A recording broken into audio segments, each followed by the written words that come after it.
Hi, and welcome to this episode. It is going to be an absolute cracker because I am interviewing Sue Stevens. And if you don't know who Sue is, she is one of Australia's leading nutritionists and naturopaths.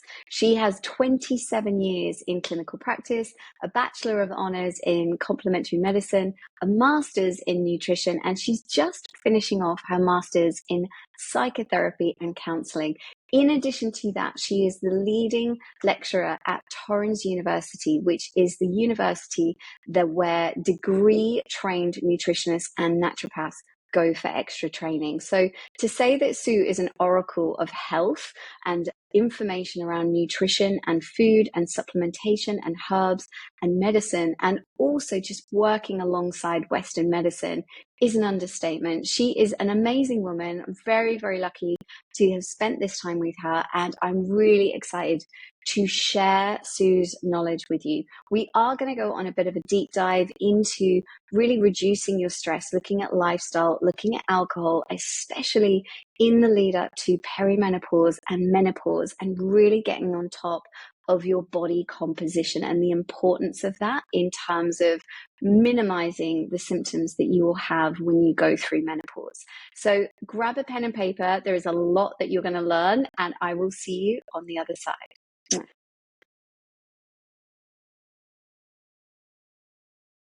It's an extraordinary time for a woman transitioning through this process that is, I must say, absolutely natural. I think we have pathologized menopause. And I get that there are reasons why we have done that there are conditions perhaps that go alongside menopause, but that menopause is actually not a disease. It's a normal state that every woman, if they live this long, will go through and should be able to navigate. Just as we went in through puberty and started menstruating, now we're at the other end. We're recalibrating again with our hormones, and that should be possible, without great upheaval. The problem is that there is great upheaval, and of course that's why we're here and what we're looking at, and I think it's really is taking centre stage at the moment, or it's certainly being talked about far more, which I'm thrilled about. Why would you recommend someone comes to see a naturopath in the lead up to perimenopause or menopause? Well, being a nutritionist as well, it's all about the food. And so making sure that that's good. And if we've got weight loss to do, then we can kind of really work with that. Because I absolutely get weight loss is not easy. And it gets harder potentially as we get older. And there's a lot more to weight loss. Certainly as we get older, it can be more of you need more strategies for it. So making sure, that if they come and see a naturopath, that they've got their body composition right, but that there's also a lot of things with the nutrients, and certainly looking at digestive health, absolutely, and looking at our microbiome and our what's also called our estrobiome. It's actually the gut function and the microbiome, and the impact that has on estrogen metabolism is enormous. So having a good, healthy digestive system, gut function, absolutely what naturopathic medicine does brilliantly. And then working on the nervous system, enormous amount of herbs that try and support a nervous system, and also as adrenal health. So, there's no end to the things, the solutions that we can come up with herbal medicine. And it is absolutely crucial. And I set my hair on fire when I go into some of the health food stores and I see the extraordinary plethora of things that are available, and people are just taking things off the shelf. And I'm like, has anyone done an interaction? If you're on any medication, you absolutely have to know what you're doing, because the herbal, it will interact even with the nutrients. And I think there's this really all-pervading idea out there that if it's herbal or if it's, nutrients, then it's safe. It's natural, it's safe. And it's like, well, for the most part it is, but it might not be. You said about upheaval. There shouldn't be this kind of upheaval. What do you mean by that for somebody who's about to enter perimenopause or menopause? What does that mean? So it's one of those things that women potentially don't really know when it's going to happen. But that time leading up to can have a lot of different hormones in the body. Again, just trying to, and a lot of different organs in the body, trying to recalibrate with the changes that we are experiencing, i.e., certainly declining and lowering estrogen and progesterone. And the brain kind of talking to the ovaries, going, "Hey, come on, keep doing this," and the ovaries going, "Nah, I don't think so. I really don't want to do that." And the brain going, "Well, if you're not going to do it, what's going to happen?" And we kind of have this conversation between, what was normally hopefully a fairly regular cycle for a woman, and then that conversation getting interrupted between the ovaries and maybe the adrenals, and the thyroid and the brain. Kind of everybody's going, "Well, hang on, what are we doing now?" And so there's, as I said, there's a recalibration. The body can do it, provided it is in the state in which it's able to do that. And the problem with it is, I think a lot of women aren't in that state to transition easily. And I was actually giving a lecture at the uni I teach at 2 weeks ago, and in the audience were mostly not even perimenopausal women, but young women, students at the uni. And I said to them, girls, suit up, get ready for perimenopause and menopause. This is not, and I see the people that come and see me, the women that come and consult with me, they're not in good health for a number of different reasons. And then that has a flow-on effect about that conversation the brain's having with the different organs in the body being less well received. And then the symptoms come up, i.e., usually hot flushes, urinary tract infections, sleep issues, muscle mass, bone health, breast cancer in conversation, certainly cardiovascular events and issues of that nature. That's when and then we start going, well, hey, how did this happen? Like, what are we going to do about this? And so it's all, and then it's kind of this race to kind of calm everything down and get everything, okay again, which I have enormous sympathy for and absolutely do. It's not that, I sit here going, well, you should have thought of this 10 years ago, but it's about, well, let's start having the conversation about what does it look like and how do I need to get my body ready for this so that it doesn't, so the transition is smooth. Yeah. Did that answer your question? Yeah, it did. And so you talk about suiting up. So let's just, in terms of what does that mean for somebody who's, let's just say someone's 35 years old, right? Maybe they've had a child, maybe they haven't, maybe they're still thinking about having a baby, right? Mm-hmm. So their brain is in that world.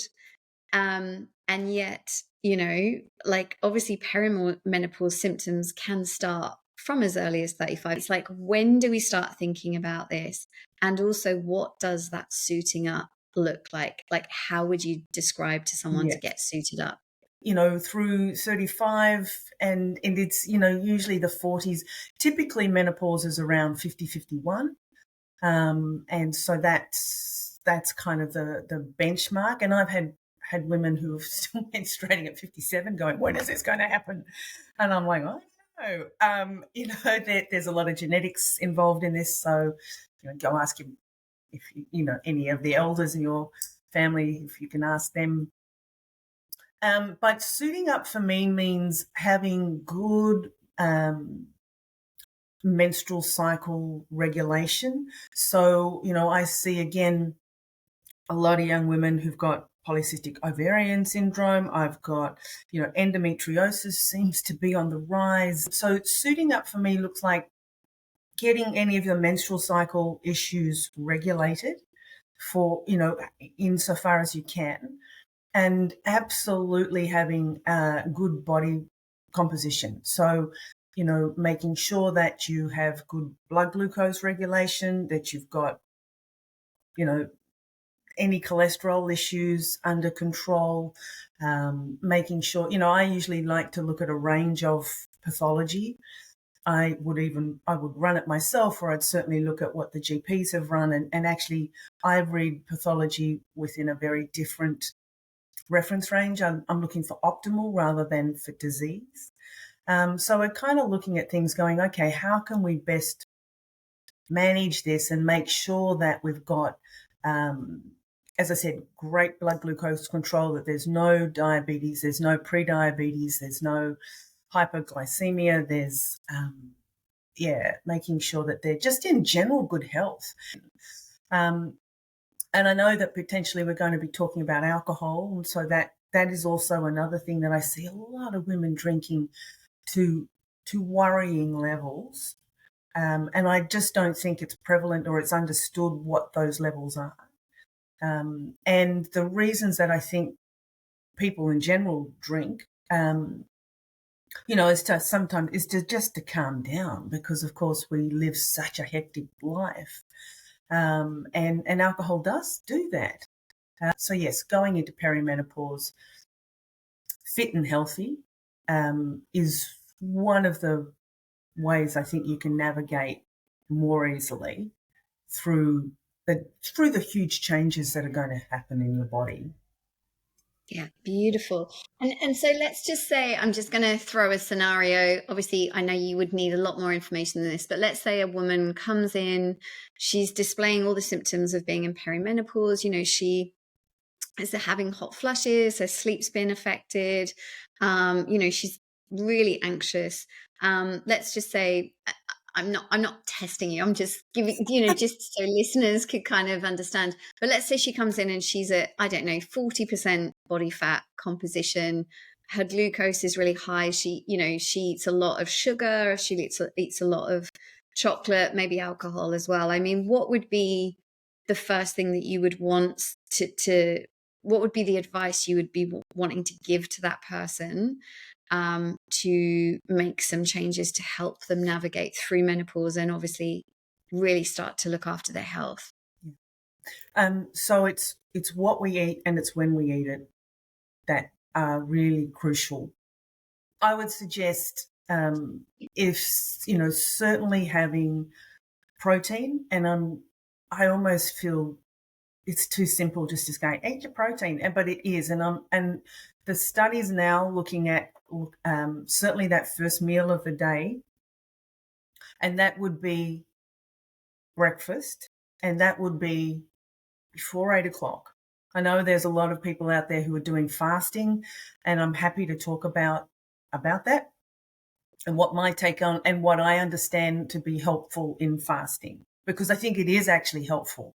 It's just that I think people do a lot of it at the wrong end of the day and not at the beginning. So, and it's looking like having, 30 to even 50 grams of protein in breakfast. So we really need to start the day way you need to go on.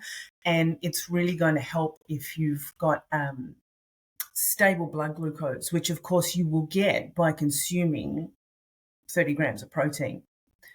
What that means is that a meal with that amount of protein and complex carbohydrates and perhaps healthy fats, because if that doesn't happen, for instance, if you don't have breakfast, which has a whole lot of ramifications on our body metabolically, particularly around muscle mass.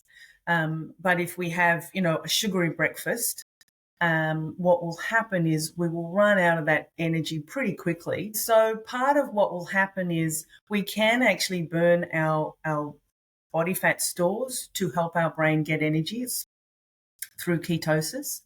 But we also need a little bit of carbohydrate for that to happen.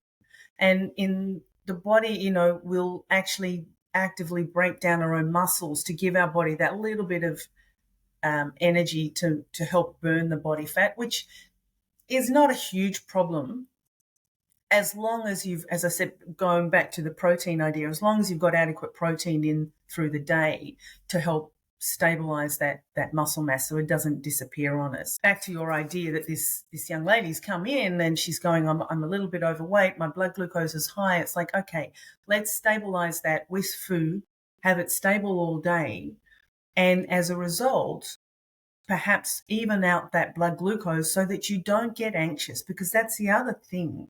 When your blood glucose drops, we use some stress hormones to try and alert the body, we've got a problem, we need to do something. And it's that also can help, or can contribute to the anxiousness.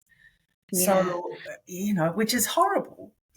Yeah, it's awful. I mean, everything's I think that's the thing that I've learned going through menopause. Everything is amplified. Like if you have a little bit of anxiety before, it is going to get a whole lot bigger if you're going to keep doing the same things. There's lots of friends that I know who are women who fast in the morning, who do a consistent thing. They do the 16-8, 7 days a week, and they don't eat until midday. Now, I'm going to just share, I tried that. I felt like absolute crap when I did that. I didn't feel good. I didn't feel great at all. I felt my blood sugar was like way too low. I felt out of it.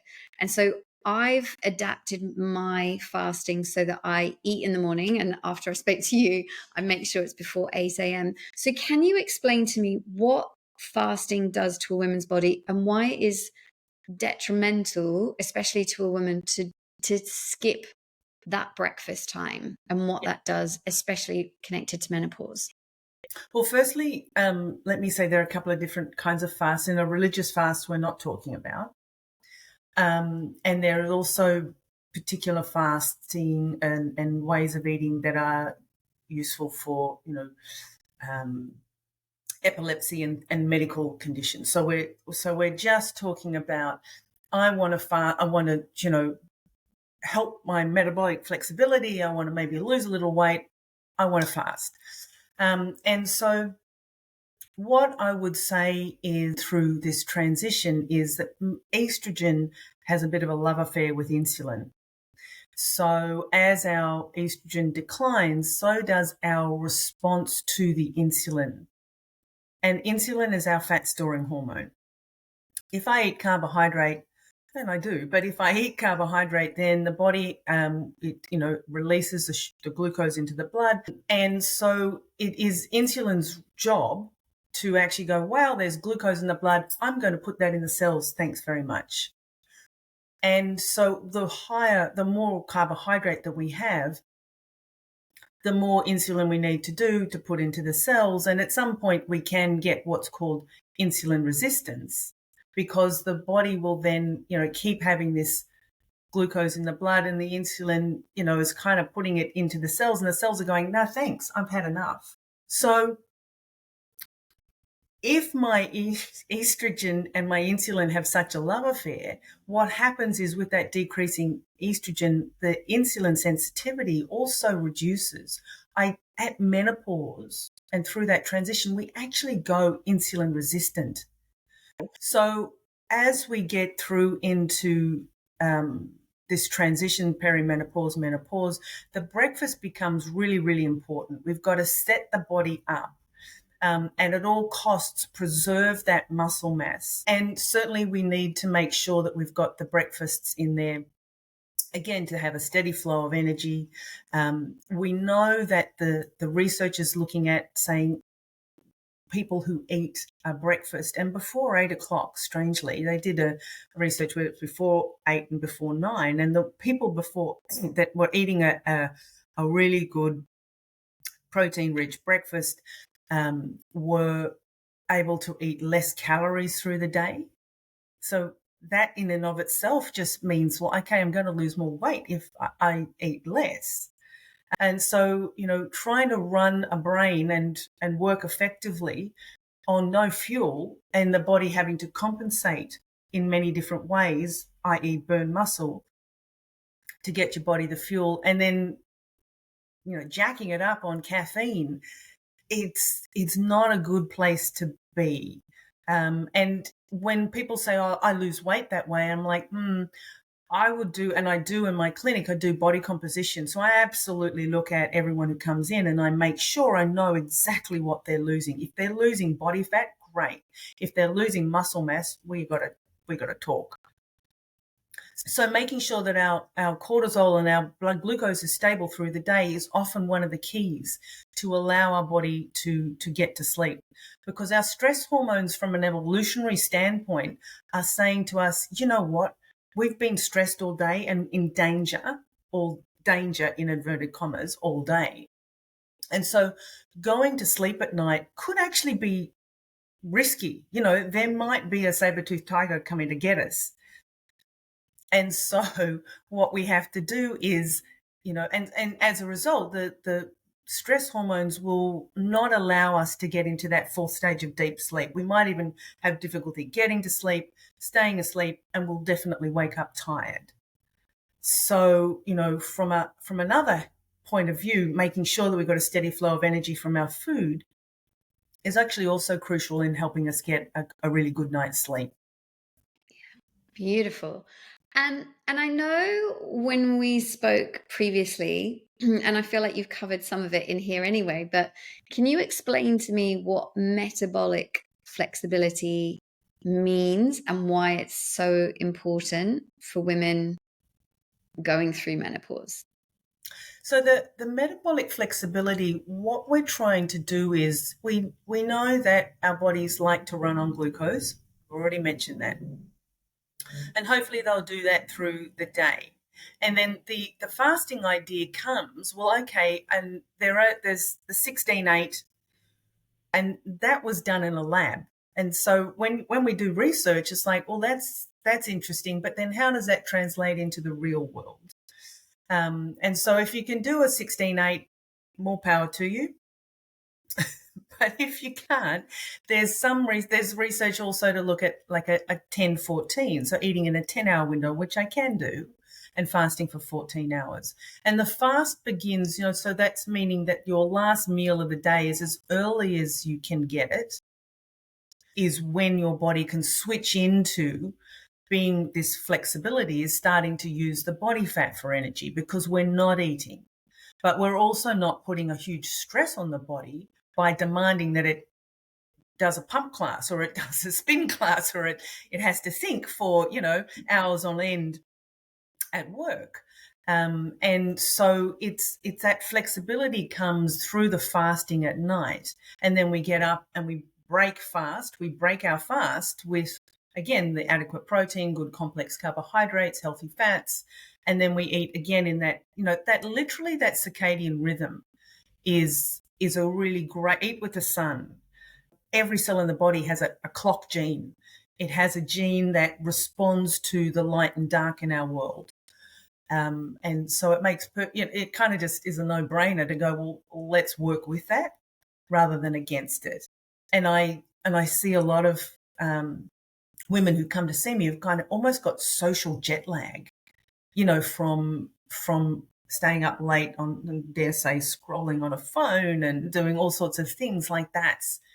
That's a big problem. What are, if you can share, like, you don't have to give a case study, but what are the worst things from a nutrition, from an exercise point of view, that women can be doing as they're coming up towards perimenopause or menopause? I would say my top 3 would be, you know, really watching alcohol.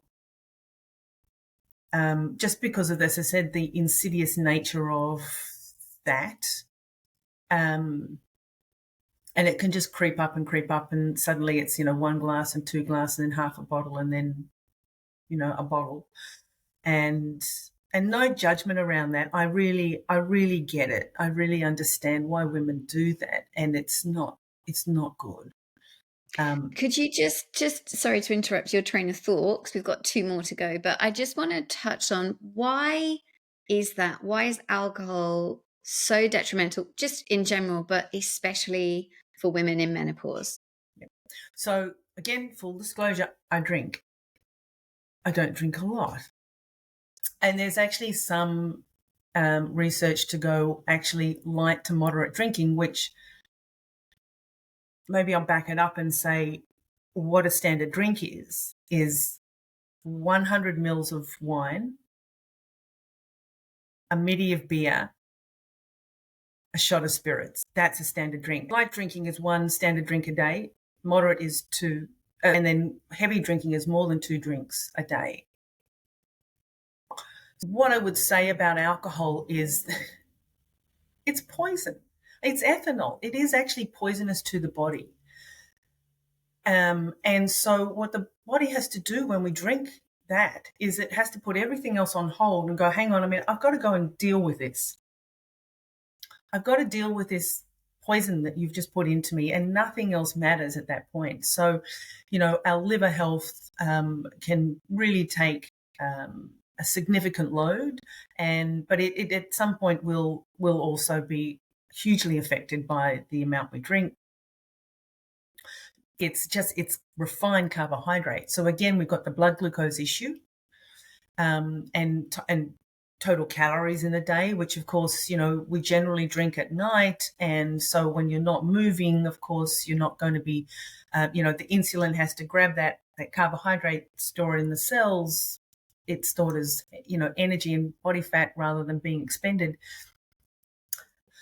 But the risk is far outweighed by the increase in breast cancer risk.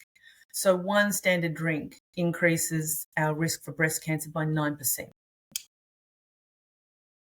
Wow. I don't know what to say about that. It's so, I'm always trying to see if I can get people, firstly, to understand what a standard drink is and look at how much they're drinking and look at why they're drinking it. So I'm always about, what is that for? What's purpose does this serve for you? And let's understand that. And then, look at maybe trying to reduce. I'm always a fan of having alcohol-free days during the week and potentially having 1 or 2 drinks on the weekend. So it's kind of looking from what could we do to mitigate our risk? One of them would be alcohol. How much are you drinking? Absolutely. And you said there were 2 other, sorry, I took us on a slightly different train of conversation there. So we were talking about the worst things that you can be doing as you come into perimenopause, menopause. One of them is alcohol. What are the other 2? I would say that, exercise would come next. And it's interesting, not doing anything is not a good idea, and doing too much. And I don't see that very often, but occasionally I'll see women who are quite body conscious. There's nothing wrong with that necessarily, but they're kind of going, I need to work harder to get this weight off. And I'm like, I think you need to work smarter, because again, estrogen and our, decreasing estrogen has an impact on our tendons and, ligaments. And so we can do damage more easily. So that, I do see some women who are really trying to work hard, doing boot camps and whatever, and then they injure their foot or their knee or their hip or their whatever, and now they're out for 6 weeks.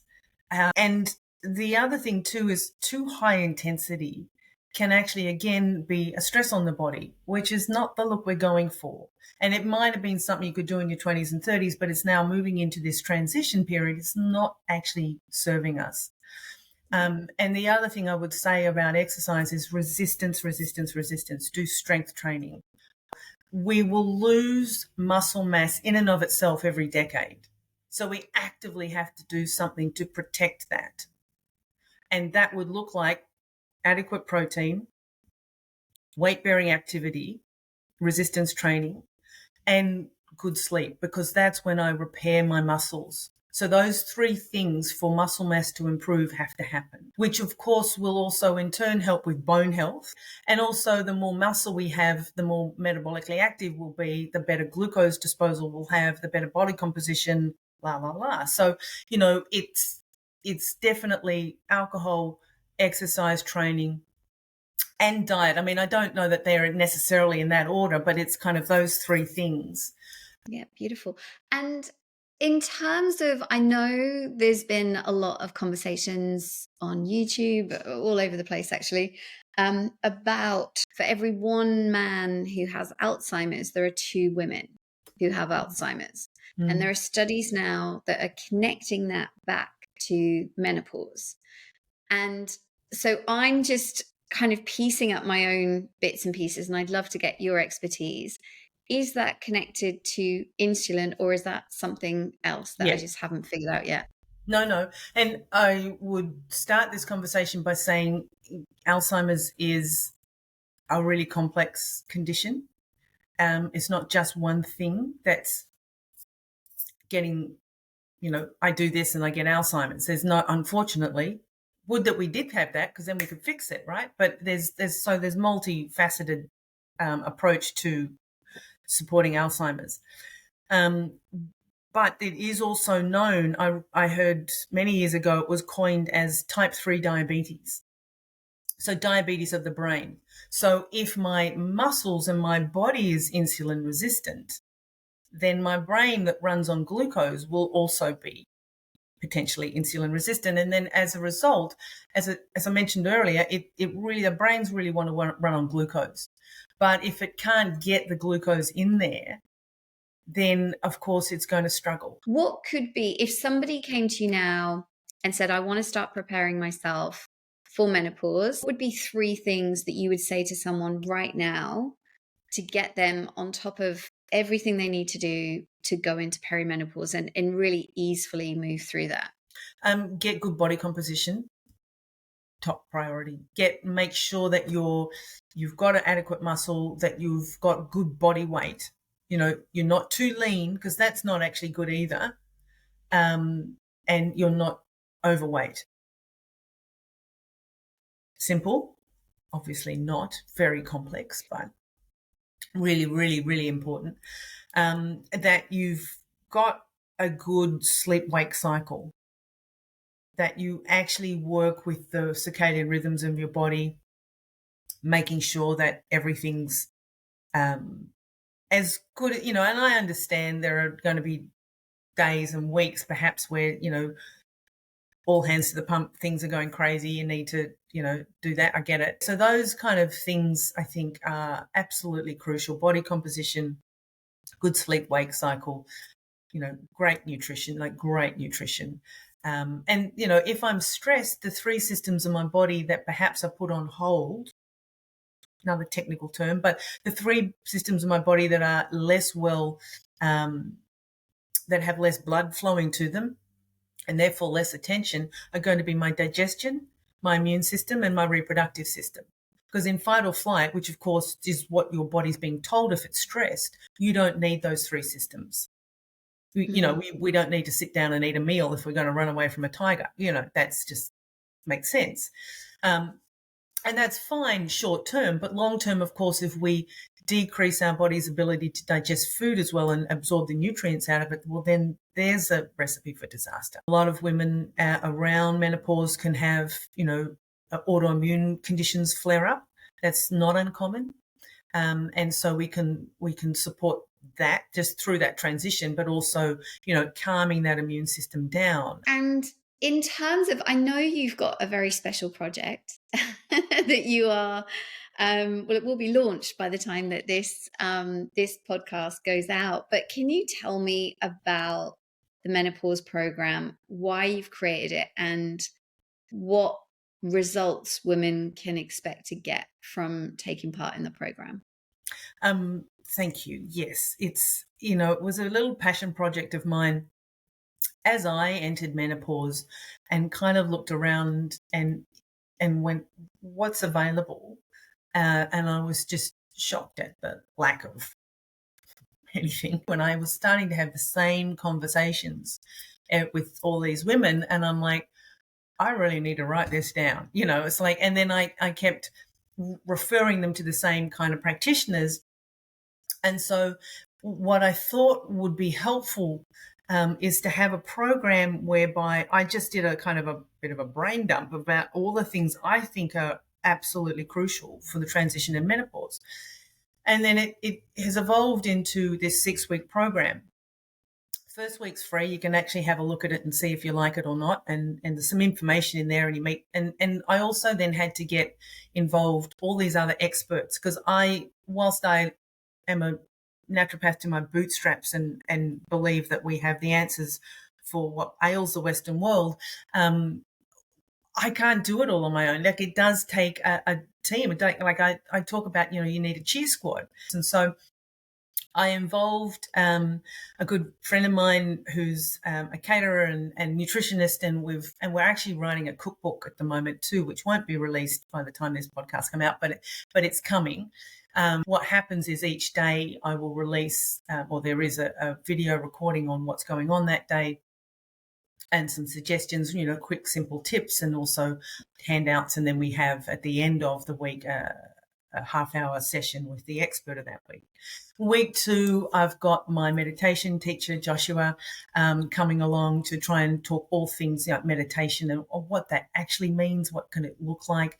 I've also got another dear friend of mine, naturopath and breath coach, Mim Beam, literally talking about breathing. I can't believe we have to tell people how to breathe, but she's a Buteyko practitioner, an amazing practitioner, and the things that breath can solve is unbelievable, and we haven't even touched on that. But and then again in week 4, we look at hot flushes and phytoestrogens, and also Mim comes in and talks to me about that as well, because she's a naturopath of 30 years, and so she's brilliant, and so we have this great conversation. Week 4, I've got exercise physiologist Olivia Terry in there, and we talk about all things exercise and what kind and when to do it, and what are the risks, and what do I do, and how do I start, or how do I keep going. And then the final week, I'm looking at all things, all the psychological aspect of menopause, and I work with my, again, friend and longtime colleague, psychologist and psychotherapist Joyce Stewart. So we look at what does menopause transition mean for us, and what does the society see in menopausal women, and kind of we workshop all of that understanding, which is really, really powerful. And so that's a 6-week program that I've put together with all of those different aspects, hopefully addressed, and lots of information, downloads most days, lots of support. So Yeah, very it's exciting. so important. I think I mean, the way you just described it, I'm signing up, but but the way that you just described it, it just feels like, because that's the thing.